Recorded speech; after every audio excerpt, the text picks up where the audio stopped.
Hi friends, அனைவருக்கும் காலை வணக்கம். This is Shivaji. Stop loss strictly use பண்ணுங்கள். Stop loss போடாமல் ட்ரேட் எடுக்காதீங்க.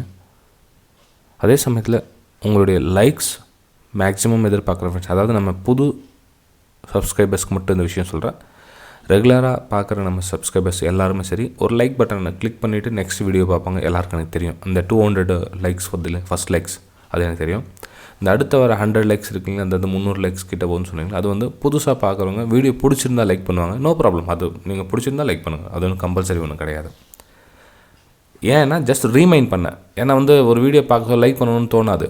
ஏதோ வீடியோ பார்த்து டக்குன்னு போயிடுவாங்க. ஓகேங்க, ஞாபகப்படுத்துறதுக்காக ஃபஸ்ட்டு வீடியோ ஸ்டார்டிங்கில் சொல்லிட்டேன். ஒரு சிலர் கேட்குறாங்க, ஏன் வீடியோ லைக் பண்ணுங்கன்னு சொல்லுங்க, பிடிச்சிருந்தா அவங்களே பண்ணுவாங்களே அப்படின்வாங்க. ஆக்சுவலாக மறந்துடுவாங்க ஃப்ரெண்ட்ஸ் அது. ஓகே, அவங்களுக்கு லைக் பண்ணக்கூடாதுலாம் ஒன்றும் இல்லை. வீடியோ பார்த்துட்டுப்பாங்க, லைக் பண்ணணுன்னு எண்ணம் வராது அவங்களுக்கு. ஓகேங்களா? ஸோ என்ன கான்செப்ட் வருது, என்ன கண்டென்ட் வருது, அதை பார்த்துட்டு பார்க்கலான்ற எண்ணமே வரும்போது லைக் பண்ணுற எண்ணம் வராது. ஸோ அதனால் ஜஸ்ட் ரீமைண்ட் பண்ண நம்ம ரெகுலர் சப்ஸ்கிரைப் பண்ணிவிடுங்க. புதுசாக பார்க்குறவங்க மறக்காமல் லைக் பண்ணிவிடுங்க. ஓகே, சரி ஃப்ரெண்ட்ஸ், இப்போது நம்ம டெய்லி நிஃப்டி 50 பேங்க் நிஃப்டி ரெகுலராக பார்த்துட்டு வரோம். மார்னிங் அப்டேட் பண்ணுறது வந்து ரொம்ப டஃப்பான விஷயம் ஃப்ரெண்ட்ஸ் அது. ஏன்னா ஒரு நாளைக்கு முன்னாடியே பெஸ்ட் ஸ்டாக் ஃபார் டுமாரோ, நாளைக்கு நிஃப்டி எப்படி இருக்கும், நாளைக்கு பேங்க் நிஃப்டி எப்படி இருக்கும், எல்லாத்தையும் வந்து நம்ம அனலைசிஸ் பண்ணலாம். மார்னிங் அப்டேட் வந்து என்னென்னா, அன்றைக்கி காலைய நிலவரம், அதாவது எக்ஸ்சேஞ்ச் நிஃப்டி எங்கே இருக்குது, எங்கே ஆகும், என்ன போகும் அப்படின்ற விஷயம் வந்து ஓரளவுக்கு நம்ம கணிக்க முடியும். அதுவும் 100% கிடையாது, விடுங்க. அட்லீஸ்ட் ஓரளவுக்கு நமக்கு ஐடென்டிஃபை பண்ண முடியும். அதனால தான் வந்து மார்னிங் அப்டேட் கொடுத்துட்டு வரேன். ஸோ இது பார்த்தீங்கன்னா நிஃப்டி 50 நேற்றோட கண்டிஷன் பார்த்திங்க அப்படின்னா, நேற்று எல்லாமே எக்ஸ்பிரஷன் வேணாலும் நேற்று வந்து அப்பர் சைடு பிரேக் ஆகும், இந்த ரெசிஸ்டன்ஸ் வந்து பிரேக் அவுட் மேலே போய்ட்டு தான் நம்ம எதிர்பார்த்தோம். ஆக்சுவலாக மேலே போகல. என்ன பண்ணணும், மேலே போகல அப்படின்னா நம்மளுடைய பிளானை இமீடியட்டாக சேஞ்ச் பண்ணணும். மேலே போகல அப்படின்றதுக்காக இந்த ட்ரெண்ட் லைன் கட் ஆகிடுறதுக்கு அப்புறம் கூட நம்ம வந்து சேல் இது பை பண்ணலாம்னு இருக்கக்கூடாது. நான் என்ன சொன்னேன் நேற்று மார்னிங் அப்டேட்டில், கீழே ஒரு ட்ரெண்ட் லைன் போது, இது மேலேயும் கொஞ்சம் கவனம் வச்சுக்கோங்க. எப்போ அந்த ட்ரெண்ட் லைன் கட் ஆகிடுச்சுன்னா கீழே வந்துகிட்டே இருக்கும் அப்படின்னு சொன்னேன் உங்களுக்கு. நான் நேற்று மார்னிங் அப்டேட் ஒரு டைம் வீடியோ செக் பண்ணி பார்த்துக்குங்க. ஏன்னா ஒரு சப்ஸ்கிரைபர் ஒருத்தர், சார் எனக்கு 60,000 லாஸ் ஆகிடுச்சு அப்படின்னு மெசேஜ் பண்ணியிருந்தார் நேற்று. நீங்கள் பை சொன்னீங்க, இதுக்கு மேலே போனால் பை, நீங்கள் அதுக்கு மேலே கொஞ்சம் கிராஸ் ஆச்சு. அதாவது பேங்க் நிஃப்டியில் ஆக்சுவலாக க்ளோசிங் கொடுக்கல, மேலே போச்சு, க்ளோசிங் கொடுக்கல, ரிஜெக்ஷன் வந்துடுச்சு. அவர் மேலே பை பண்ணிட்டு உட்காந்துருக்காரு. எங்கே கீழே மேலே போகும் எதுவும் மேலே போகும், அங்கேயே லோயில் அங்கேயே ஃபார்மேஷன் தெரிஞ்சு வெளியே வர வேண்டியது அந்த இடத்துலையே. சப்போஸ் அங்கே பை பண்ணியிருந்தாங்க அப்படின்னா இங்கே வெளியே வந்துட்டுருக்கலாம். இங்கே இவ்வளோ தூரம் வெயிட் பண்ண வேண்டிய அவசியம் கிடையாது. ஓகே, அதுதான் ஸ்டாப் லாஸ் போடுங்க அப்படின்னு சொல்கிறது. வீடியோ ஸ்டார்டிங்கில் சொல்கிறதுனா ஸ்டாப் லாஸ் போட்டு வெளியே வாங்க. 2,000 லாஸ் தான் வெளியே வந்துட்டுருக்கலாம். இவ்வளோ தூரம் வந்து 60,000 லாஸ் பண்ண வேண்டிய அவசியம் கிடையாது. ஓகே, சரி ஃப்ரெண்ட்ஸ், இன்றைக்கி என்ன நிஃப்டி கண்டிஷன் ஆகும் அப்படின்னா, மேபி ரீடெஸ்ட்மெண்ட்டுக்காக இன்றைக்கி மேலே போகலாம் ஃப்ரெண்ட்ஸ். நிஃப்டி 50 எல்லாமே ஜென்ரலாக பார்த்தீங்கன்னா ஒரு ரீடெஸ்ட்மெண்ட்டுக்காக மேலே போகலாம். அதாவது இந்த லெவல் பார்த்தீங்கன்னா உங்களுக்கு ஒரு ரெசிஸ்டன்ஸாக ஒர்க் ஆகும். திரும்ப மேலே போய்ட்டு ரெசிஸ்டன்ஸ் ஒர்க் ஆகிட்டு இந்த இடத்துல இந்த அளவுக்கு போகிறதுக்காக சான்ஸ் இருக்குது ஃப்ரெண்ட்ஸ். அதில் அது ஸ்லோ பீட்டாக போதோ, இல்லை காலையில் கேப் அப் ஆகிட்டு அங்கேருந்து ஸ்டார்ட் ஆகுதோ. நிஃப்டி எக்ஸேஷன் வந்து ப்ரெசென்ட் வந்து ஒரு 40 பாயிண்ட் வந்து ப்ளஸ்லாம் இருக்குது. அந்த ப்ளஸ்ஸு இன்னொரு 40-50 பாயிண்ட் கொஞ்சம் சஸ்டெண்ட் ஆகிட்டு மார்க்கெட்டிங் நின்றுட்டு அதுக்கப்புறம் ரிவர்ஸ் ஆகுமோ வெயிட் பண்ணி தான் பார்க்கணும். மொத்தத்தில் ப்ரைஸ் இந்த இடத்துல போகிறதுக்காக மேலே அப் மூவ் போகலாம். ஏன்னா இந்த லோ வந்து ஸ்டாப் லாஸ் ஹிட் பண்ண நிறைய ஒன்று இருக்குது, ப்ரொசீஜர் இருக்குது. இந்த லோ இருக்குதுங்களா, இந்த லோவை எஸ்எல் ஹிட் பண்ணுறதுக்காக இன்னொரு டைம் ப்ரைஸ் வரலாம். அது இன்றைக்கி வருது நாளைக்கு வருது தெரியாது. மொத்தத்தில் இன்னொரு டைம் அந்த லெவலில் அதை 18,000 லெவலில் டச் பண்ணுறதுக்கான சான்சஸ் வந்து அதிகமாக இருக்குது. அதில் எந்த டவுட்டும் கிடையாது ஃப்ரெண்ட்ஸ். ஓகேங்களா? ஸோ ப்ரைஸு இந்த லெவல் போகும். அதுக்கப்புறம் இந்த லெவல் பிரேக் ஆகிடுச்சு அப்படின்னா என்ன பண்ணலாம் அப்படின்னா, அதுக்கப்புறம் தான் தெரியும் ஃப்ரெண்ட்ஸ். நம்ம வந்து முன்கூட்டியே வந்து பிரேக் ஆகிட்டு இவ்வளோ தூரம் போகணும், நம்ம வாய்க்கு வந்த மாதிரிலாம் சொல்ல முடியாது. ஓகேங்களா? மொத்தத்தில் இந்த ஏரியாவில் போய் டிஸ்கஸ் பண்ணணும். திரும்ப வந்து நம்ம மேலே போகலாமா, இல்லை திரும்ப அங்கே ரிஜெக்ஷன் ஆகலாமான்றதை அங்கே போய்ட்டு தான் டிசிஷன் எடுக்குமே தவிர, நம்ம வந்து அந்த 100% சுப்பீரியராக பர்ஃபெக்டெல்லாம் வந்து கணிக்க முடியாது. மொத்தத்தில் மார்க்கெட் இங்கேருந்து நம்ம 18,040 இருக்குங்களா, இப்போ 18,120 ரேஞ்சில் 130 ரேஞ்சிலையும் அந்த ரேஞ்சில் போய்ட்டு ஒரு ஸ்ட்ரகிள் ஆகிட்டு நிற்கும். ஏன்னா ஒரு சப்போர்ட் பிரேக் ஆகிடுச்சுன்னா அந்த லெவல் திரும்ப பொறுத்தவரை ரேஷன்ஸாக ஒர்க் ஆகும். ஸோ அந்த இடத்துல ரேஷன்ஸ் என்ன சொல்லுதுன்றதை அங்கே போனதுக்கு அப்புறம் தான் டிசிஷன் பண்ண முடியும். எத்தனை மணிக்கு போகுது ப்ரைஸ், 11 மணிக்கு போதா, 12 மணிக்கு போதா, 1 மணிக்கு போதா தெரியாது. மேபி அங்கேயே போய்ட்டு ஹால்ட் ஆகிட்டு நிற்குது, அதுவும் தெரியாது. ஓகேங்களா? மொத்தத்தில் நேற்று ட்ரெண்டிங்கில் போயிடுச்சு இல்லைங்களா, அதனால் இன்றைக்கி கொஞ்சம் லிட்டில் பிட் கன்ஃபியூஸ். இதே ஒரு ரேஞ்ச் பிரேக் அவுட்டில் நம்ம இருந்ததுன்னா ஒரு டிசிஷன் எடுத்துடலாம், அந்த பக்கம் மேலே போகுது கீழே வருது அப்படின்னு. இப்போது ப்ரைஸ் இந்த ரேஞ்சில் போய்ட்டு இங்கே சஸ்டெண்ட் ஆகிட்டு நிற்குமா, இல்லை அந்த லெவல் பிரேக் அவுட் ஆகுமா, அங்கே ரிவர்சல் ஆகுமா, வெயிட் பண்ணி தான் பார்க்கணும். அந்த இம்பார்ட்டன்ட் லெவல்னு பார்த்தீங்கன்னா 18,120. ஓகேங்க, கிட்டத்தட்ட இங்கேருந்து ஒரு 100 பாயிண்ட்ஸ் மேலே மூவ் ஆகுது. 90 to 100 பாயிண்ட்ஸ் இது நிஃப்டி மூவ் ஆகிறதுக்கான சான்சஸ் இருக்குது. ஸோ வெயிட் பண்ணி பார்க்கலாம். என்னுடைய வியூ என்ன அப்படின்னா, அங்கேருந்து ரிஜெக்ஷன் ஆகிறதுக்கான சான்சஸ் வந்து அதிகமாக இருக்குது ஃப்ரெண்ட்ஸ். அங்கேருந்து ரிஜெக்ஷன் ஆகிறதுக்கான சான்சஸ் அதிகமாக இருக்குது. வெயிட் பண்ணி பார்ப்போம். ஓகே, இது நிஃப்டி 50யோட கண்டிஷன். சரி, பேங்க் நிஃப்டி என்ன கண்டிஷன் அப்படின்னு பார்த்தோம் அப்படின்னா, ஓகே பேங்க் நிஃப்டி சேம் தான்.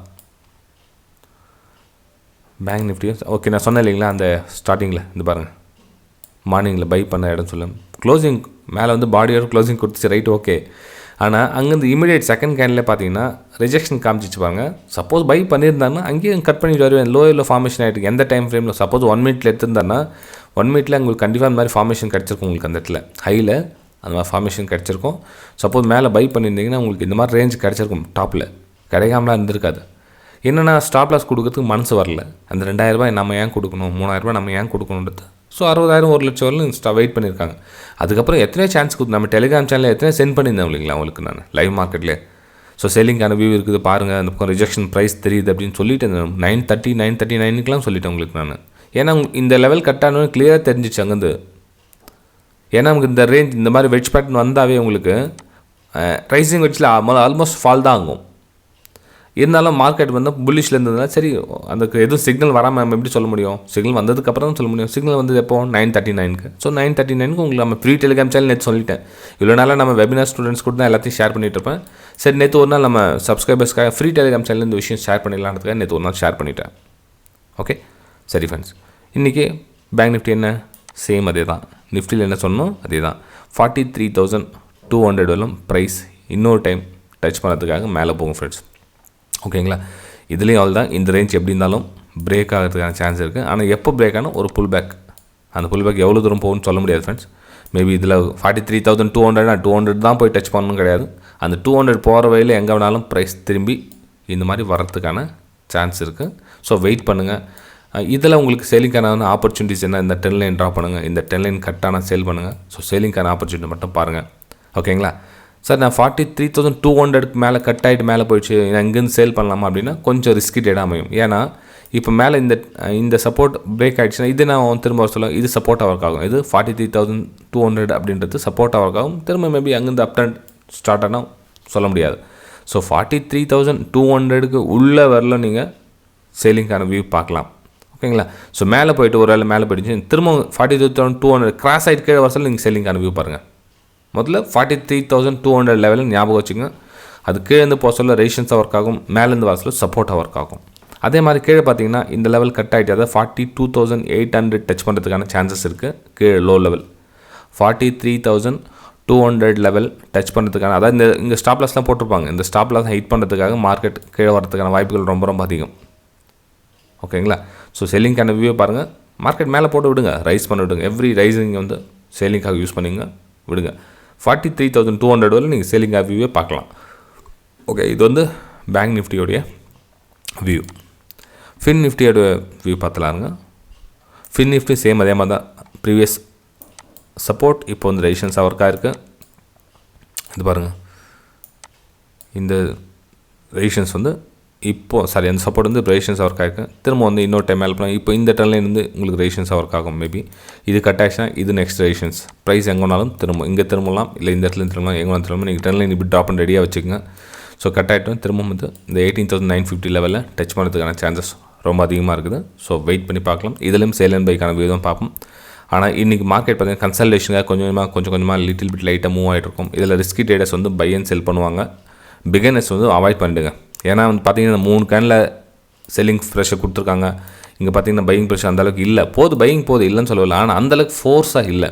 ஃபோர்ஸாக பையிங் போனோம் அப்படின்னா 19,100க்கு அபோவ் தான் உங்களுக்கு ஃபோர்ஸ் பையிங் வருமே தவிர அதுக்குள்ளே பையிங் கிடையாது. 19,100க்கு அபோவ் தான் பையிங் தவிர அதுக்குள்ளே கிடையாது. ஓகேங்களா, ஸோ 19,100 நீங்கள் சேலிங்கான வியூவை பார்க்கலாம். இந்த ஏரியா ஃபுல்லாக நீங்கள் எப்போ வேணாலும் ஷார்ட் அடிக்கலாம். பிரேக் டவுன் ஆனால் டர்ன் லைன் பிரேக் டவுன் ஆனால். ஓகேங்களா, சரி ஃப்ரெண்ட்ஸ், வீடியோ பிடிச்சா மறக்காமல் லைக் பண்ணுங்கள், சப்ஸ்கிரைப் பண்ணுங்கள், ஷேர் பண்ணுங்கள். நான் சொல்லாமல் 300 லைக்ஸ் அபோவ் இருந்தால் ஒரு மோட்டிவேஷன் கிடைக்கும். புதுசாக பார்க்குறவங்க மறக்காமல் ஒரு லைக் பண்ணிவிடுங்க. Okay, bye friends, thank you.